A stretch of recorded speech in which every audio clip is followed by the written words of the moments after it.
Señor conoce los secretos del corazón, conoce mis pensamientos, sabe lo que voy a decir.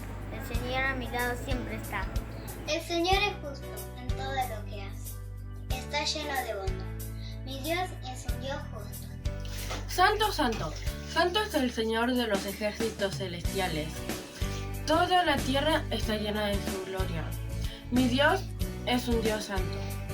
El Señor es fiel. Él los fortalecerá y los protegerá del mal. Mi Dios es un Dios fiel.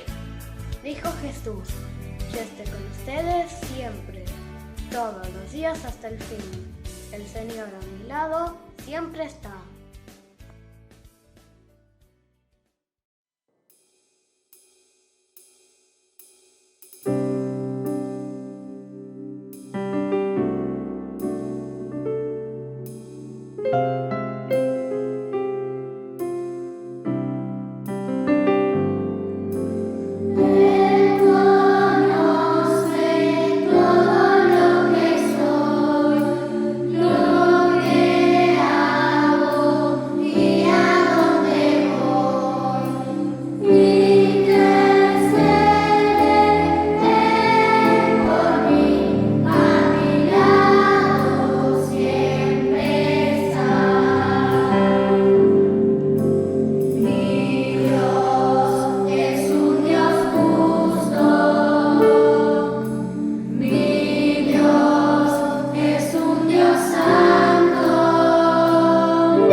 Muy buenos días, queridos hermanos.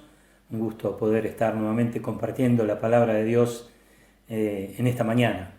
Quería tener una reflexión sobre una etapa de la vida de Abraham, aquel hombre que Dios utilizó para formar una nación grande, y de aquella nación iba a ser benditas todas las familias de la tierra con la llegada del Mesías, nuestro Señor Jesucristo. Dios quiso trabajar en la vida de Abraham, no solamente como lo vemos que era un hombre de fe, sino que también Dios quería trabajar en cada área de su vida, de una manera total, completa. Es por eso que le permitió vivir distintas circunstancias. Allí en el capítulo 11 al final y principio del capítulo 12 de Génesis, vemos el comienzo de Abraham saliendo de Ur de los Caldeos, lo que hoy es Irak, para ir a la tierra que Dios le iba a mostrar. Le pide 3 cosas: que deje el lugar donde vivía, sus parientes y la casa de su padre. Un ejemplo espiritual para nuestras vidas como cuando hemos aceptado a Cristo como nuestro Salvador. Dejar una vida pasada, aferrado a distintas tradiciones, costumbres y relaciones que no son de acuerdo a lo que Dios quiere para nuestras vidas. Esto no quiere decir que debemos aislarnos de aquellos que no son creyentes en Cristo, sino que debemos estar con ellos, pero identificarnos que nosotros somos de Cristo y seguimos sus enseñanzas. Comienza el camino de Abraham para llegar a la tierra prometida y leemos que donde él se detenía tenía una buena intimidad con Dios, porque dice que construía un altar y le adoraba. Pero llegó un momento en que su fe falló.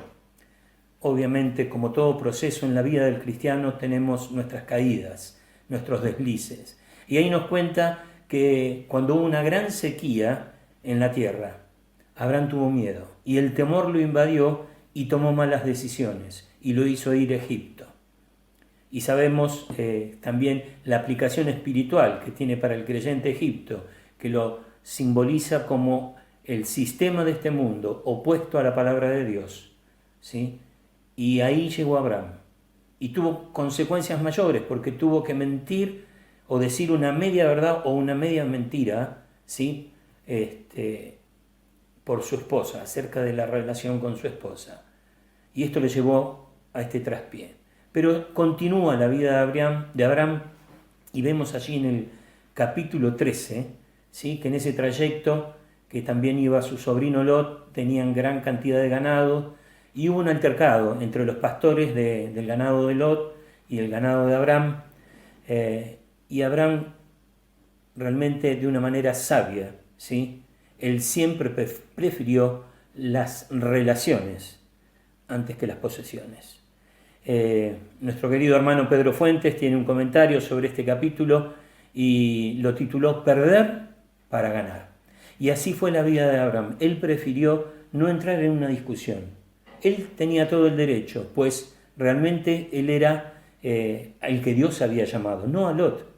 Y podía haberle dicho, bueno, yo elijo y vos después andá para donde quieras. Sin embargo, la actitud de él fue diferente. No quiso entrar en esa discusión, sino que él quiso realmente estar en paz con su sobrino Lot. Así fue que le dio a elegir el camino a seguir. Y quería compartirles lo que dice Pedro en este comentario acerca de esta situación. Dice, Abraham es un hombre que tiene un trato muy cercano con Dios y por eso no avasalla a nadie. No manipula a la gente ni trata de aprovecharse de su condición de hombre mayor. Él trata a la gente como Dios lo trata a él, con todo respeto y procurando siempre el bien del otro. Y es así la actitud que tuvo Abraham para con su sobrino. Y vemos allí que su sobrino miró la tierra,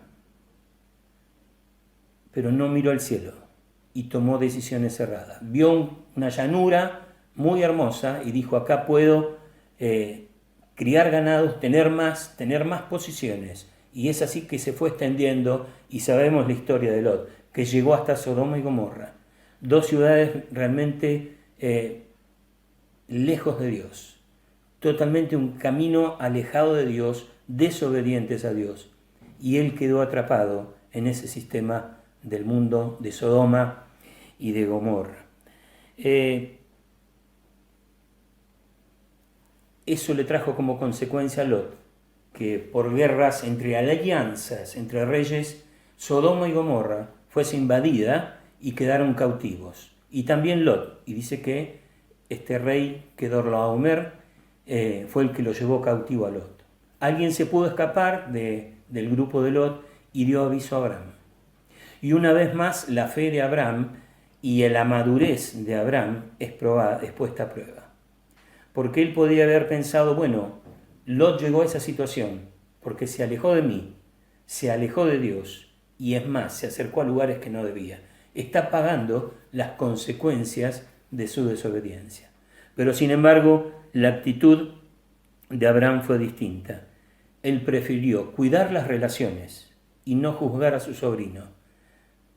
Prefirió prepararse para la batalla, ¿sí? Poner en riesgo su vida, la de su gente, e ir y rescatarlo. Y no solamente rescató a él, dice que sino también a toda la gente de Sodoma y Gomorra. Es aquí cuando quiero compartir entonces la lectura que vamos a tener en esta mañana en dos encuentros que tiene Abraham con dos reyes. Vamos a leer entonces en el capítulo 14 de Génesis, versículo 17 hasta el 24. Dice así la palabra de Dios. Cuando volvía de la derrota de Kedorlaomer y de los reyes que con él estaban, salió el rey de Sodoma a recibirlo al valle de Sabe, que es el valle del rey. Entonces Melquisedec, rey de Salem y sacerdote del Dios Altísimo, sacó pan y vino, y le bendijo diciendo: Bendito sea Abraham del Dios Altísimo, creador de los cielos y de la tierra. Y bendito sea el Dios Altísimo, que entregó tus enemigos en tu mano. Y le dio a Abraham los diezmos de todo. Entonces el rey de Sodoma dijo a Abraham: Dame las personas y toma para ti los bienes. Y respondió Abraham al rey de Sodoma: He alzado mi mano, Jehová Dios Altísimo, creador de los cielos y de la tierra, que desde un hilo hasta una correa de calzado, nada tomaré de todo lo que es tuyo, para que no digas: yo enriquecí a Abraham, excepto solamente lo que comieron los jóvenes, y la parte de los varones que fueron conmigo, Aner, Escol, Mamre, los cuales tomarán su parte. Hay un diálogo ahí con el rey de Sodoma, y es aquí donde aparece la tentación sutil. Por eso el título de este devocional, Sutil. Sutil quiere decir algo fino, delgado, suave, imperceptible. Y ponen como ejemplo la tela que una araña va tejiendo para poder atrapar a sus presas para alimentarse. Y es así como a veces en la vida del cristiano hay pequeñas sutilezas de este mundo que nos pueden hacer atrapar y perder la visión o el objetivo de imitar a Jesús. Acá en este caso Abraham, cuando este rey de Sodoma le ofrece que se quede con el botín de guerra, si hubiera pensado, digamos, humanamente, era totalmente lógico, era lo común de esa época. Le estaba devolviendo a las personas, pero se quedaba con el botín.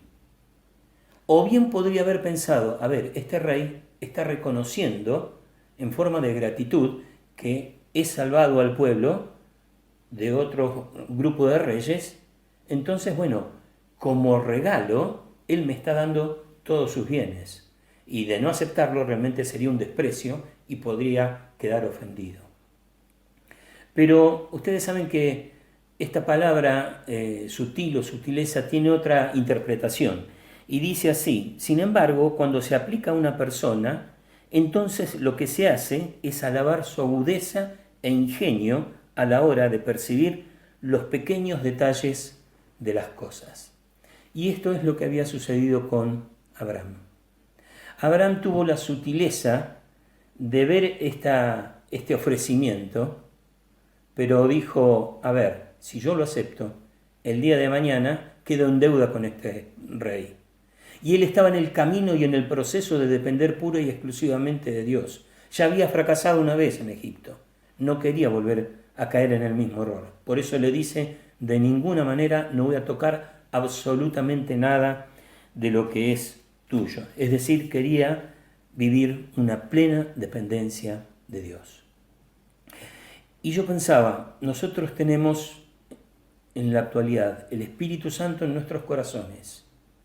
Tenemos ejemplos como estos en la palabra de Dios que nos enseñan a estar con un oído atento, una mente despierta y a tener esa sutileza que tuvo Abraham para percibir cosas que, a lo mejor, como decía Pablo, son lícitas, pero no me convienen. Quizás es lícito que tenga otro trabajo más, pero quizás está apartando mi mirada del Señor Jesús. Está quitando la posibilidad de seguir al Señor Jesús. y de comprender qué es lo que Él quiere para mi vida. Podemos pensar que en este momento que Abraham se encuentra con este rey de Sodoma, terminaba de ganar una batalla, estaba en medio de la victoria, ¿sí? Pero sus sentidos no estaban relajados, es decir, no estaban dormidos, sino que estuvo atento a este ofrecimiento. Muy sutil fue, muy sutil, pero él realmente estaba pensando cómo poder agradar a Dios. Y nosotros seguimos teniendo la Biblia, la palabra de Dios que nos ayuda, y un montón de textos. Viene a mi mente Josué 1:8. Dice, ¿qué tenés que hacer para que todo te salga bien? Le dijo a Josué. Dice, nunca se apartará de tu boca este libro de la ley. De día y de noche vas a estar meditando en la palabra de Dios, ¿sí? Y ese es el camino para poder realmente estar atentos a las pequeñas sutilezas, tentaciones que pueden desviar nuestra vida. Pero había un complemento más acá que tuvo Abraham. Y el apóstol Pablo lo describe muy bien ahí en 1 Corintios, en el capítulo 10, versículo 13, les dice a los hermanos, no les ha sobrevenido ninguna tentación que no sea humana, pero fiel es Dios, que no los dejará ser tentados más de lo que puedan resistir, sino que dará también juntamente con la tentación la salida, dice, para que la puedan soportar. Y esto es lo que había experimentado Abraham. Abraham, Dios ya le había provisto una salida. Abraham tuvo la habilidad de acordarse ese pequeño cruce que tuvo con otro rey, que fue Melquisedec. Antes de este diálogo con el rey de Sodoma, dice que aparece este rey. Dos reyes totalmente opuestos. Uno dice rey de Salem y sacerdote del Dios Altísimo. Alguien que también estaba buscando a Dios y que adoraba a Dios. Objetivos totalmente diferentes con el rey de Sodoma. Aquel que realmente estaba cegado por este mundo y lejos de Dios y de la voluntad de Dios para su vida. Desobediente totalmente a Dios. Dice que este rey Melquisedec lo que hace es bendecir a Abraham. Evidentemente estaba viendo en Abraham que era un hombre dispuesto a obedecer a Dios. No solamente eso, sino que vio, cuando volvía de esta batalla, ¿qué había hecho? Vio a un hombre misericordioso en Abraham. ¿Por qué? Porque pensó en su sobrino. No pensó en la vida que llevó, en las malas decisiones que tomó, lo mal que le fue, porque quizás no hubiera sido necesario llegar hasta Sodoma. Sin embargo, él, por su misericordia y amor, por preferir siempre las relaciones, ¿sí? Él fue y se presentó en batalla y expuso su vida y la de su gente y lo libertó. Por eso Melquisedec bendice a Abraham. ¿Y qué más también? No solamente había misericordia, sino que fue una fe de Abraham puesta en acción, ¿sí? Y fue y libertó a su sobrino. Pero dice también este rey que bendijo, dice, al Dios Altísimo. ¿Por qué? Porque también lo dejó en claro que la victoria que él tuvo fue justamente por la fe en Dios. Pero ¿quién fue el que hizo que él pudiese ganar la batalla? Dios. Dios siempre va delante de nuestro para vencer, ¿sí?, a aquellos enemigos, siempre y cuando nosotros estemos como Abraham, atentos cuando venga la tentación, esa pequeña sutileza, pero también tener una sensibilidad a la palabra de Dios, a la voz de Dios, y entender que si bien está la tentación, Dios ya puso la salida. Hay una puerta donde nosotros ahí podemos, ¿sí?, entrar y poder soportar el momento de prueba, el momento de tentación. Melquisedec, rey de justicia, significa esto. Y rey de Salem, rey de paz. Y no solamente aquí, sino en algunos otros pasajes de la Biblia, vemos que se lo vincula como un tipo de la figura de Cristo. Y en Hebreos, en el capítulo 7, especialmente se lo compara. Entonces, por eso fue la reacción de Abraham, que él vio en este hombre, en este rey, una figura de Cristo y su actitud de adorar a través de los diezmos. Rey de justicia y rey de paz. No hay duda que acá tenemos el perfecto ejemplo del Señor Jesucristo. Justo, sin pecado, administró justicia. Y no solamente eso, sino que cargó con la justicia de Dios en su cuerpo, cargando nuestro pecado. Y eso que fue en beneficio, para que vos y yo fuésemos hechos justicia de Dios, dice, en Él. La maravilla y la misericordia del amor del Señor Jesucristo por una humanidad, ¿sí? Y por un pueblo que dice, a los suyos vino a ser el Mesías, dice, y los suyos no le recibieron. Y gracias a Dios que esta salvación se extendió a toda la humanidad, para cumplir con la promesa que Dios le había dado a Abraham. Van a ser benditas en ti toda la familia, por la posibilidad de conocer a Cristo como Salvador. Pero también dice que Jesucristo es Rey de paz. Isaías, ahí en el capítulo 9, versículo 6, hace una descripción del Mesías. Y una de las frases es, Príncipe de paz. Esa paz que logró el Señor Jesús en la cruz del Calvario y nos puso en paz con nuestro Dios Creador y ahora nuestro Padre Celestial. Pero también el Señor Jesucristo, ¿sí?, dejó una paz para sus hijos, para sus discípulos, que dijo que Él la dejaba, ¿sí?, y Él la daba y no la daba como el mundo. Y esta paz es la que podemos experimentar en cualquier circunstancia de nuestra vida, principalmente cuando vienen los contratiempos, las enfermedades, el tiempo de incertidumbre como el que vivimos ahora, el tiempo que no sabemos qué pasará después de esta cuarentena, pero Cristo quiere darte la paz, ¿sí?, para el caminar diario de tu vida aquí en la tierra. Por eso Abraham persiguió lo mismo. Este es un tipo de Cristo, una figura de Cristo, este rey. Por eso adoró a través de los diezmos. Es decir, reconoció que Dios es propietario de toda nuestra vida, de todos nuestros bienes, ¿sí?, y nosotros solo somos administradores, ¿sí?, mayordomos de las riquezas que Dios nos ha dado en nuestra vida, ya sea nuestro tiempo, nuestro talento, ¿sí?, nuestros dones que podemos dar para el Señor y cuanto más también de todos nuestros bienes que ganamos con nuestras propias manos, no hay duda, pero es porque Dios permite en nuestras vidas. Por eso es una actitud de adoración hacia nuestro Dios el ofrendar a Él. Pero hay un detalle más que el apóstol Pablo nos deja acá, y con esto ya concluyo, que Abraham nos deja acá en este relato, y con esto ya concluimos, es que dice que este rey de Melquisedec le dio a Abraham pan y vino, confirmando justamente esta figura. Pan y vino, estos dos símbolos que el Señor Jesús dejó para sus discípulos en aquella última cena, pero que lo dejó grabado, ¿sí?, hasta un cierto tiempo, hasta que Él venga. Con estos dos símbolos sencillos y simples, queriendo recordar o hacerles recordar a sus discípulos, a todos los que hemos creído un día en Cristo Jesús como nuestro Salvador, que ese pan simboliza ese cuerpo clavado allí en la cruz y ese vino, su sangre derramada allí en la cruz. ¿Por qué? Porque era necesario que hubiese derramamiento de sangre para que hubiese perdón de pecados.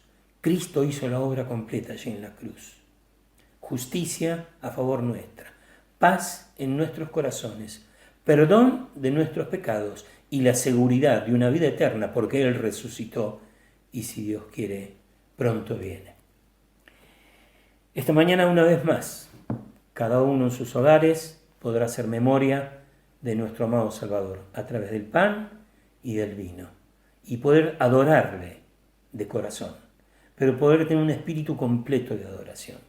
Pero también sería bueno que en esta mañana podamos tener el desafío de querer vivir una vida como la que vivió Abraham, que obedeció el llamado de Dios, que permitió que Dios moldee su carácter para que sea un hombre pacificador, no egoísta, un hombre que vivió en dependencia de Dios, que se preocupó mucho por cuidar la relación entre los hermanos.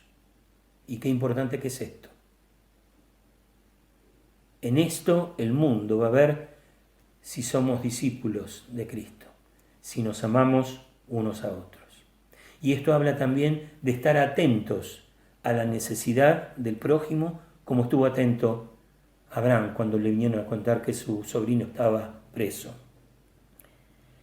Tener la sutileza de ver la tentación, aún en cosas legítimas, cosas que nos puedan apartar realmente de una vida que pueda ser vivida en plena dependencia de Dios, con fe, sabiendo que el Señor nos va a cuidar y Él va a ser nuestro proveedor, ¿sí?, para cada momento de nuestra vida. Pero también tener la sutileza de tener nuestra mente atenta a la palabra de Dios. Es necesario estar conectada con ella, leerla, pero no solamente leerla, sino meditarla para que sea sabiduría para nuestra vida. No solamente conocerla, saber aplicarla en el momento exacto cuando tiene que ser necesario. Y por último, ser un adorador como Abraham. Es la expresión máxima, ¿sí? Y no tiene que ser algo exterior, sino algo interno. Por eso debemos vivir una vida de obediencia completa al Señor Jesucristo, dependiendo de el poder que Dios nos quiere dar para cada día de nuestra vida. Que el Señor bendiga su palabra en esta mañana y vamos a concluir entonces con una palabra de oración. Querido Padre Celestial, te damos muchas gracias por estos ejemplos que encontramos en la Biblia, por la vida de Abraham, Señor, un hombre que escuchó tu llamado y decidió seguirte, así como lo hicimos un día nosotros y hemos decidido seguir a Cristo. Y Señor, tenemos nuestras debilidades y tropiezos, como grandes hombres de la Biblia lo han tenido, pero queremos, Señor, queremos agradarte a ti. Por eso pedimos, Señor, que podamos siempre tener oídos atentos a tu palabra.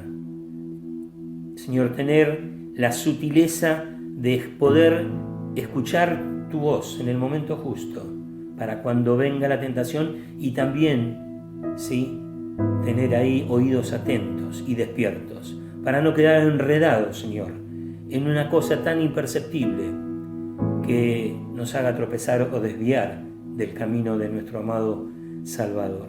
Señor, te damos gracias porque tú has provisto, Señor, un Rey de justicia, un Rey de paz, tu mismo Hijo, para salvarnos y darnos una seguridad de vida eterna. Y gracias porque en esta mañana lo podemos hacer a través de estos símbolos del pan, Señor, y del vino.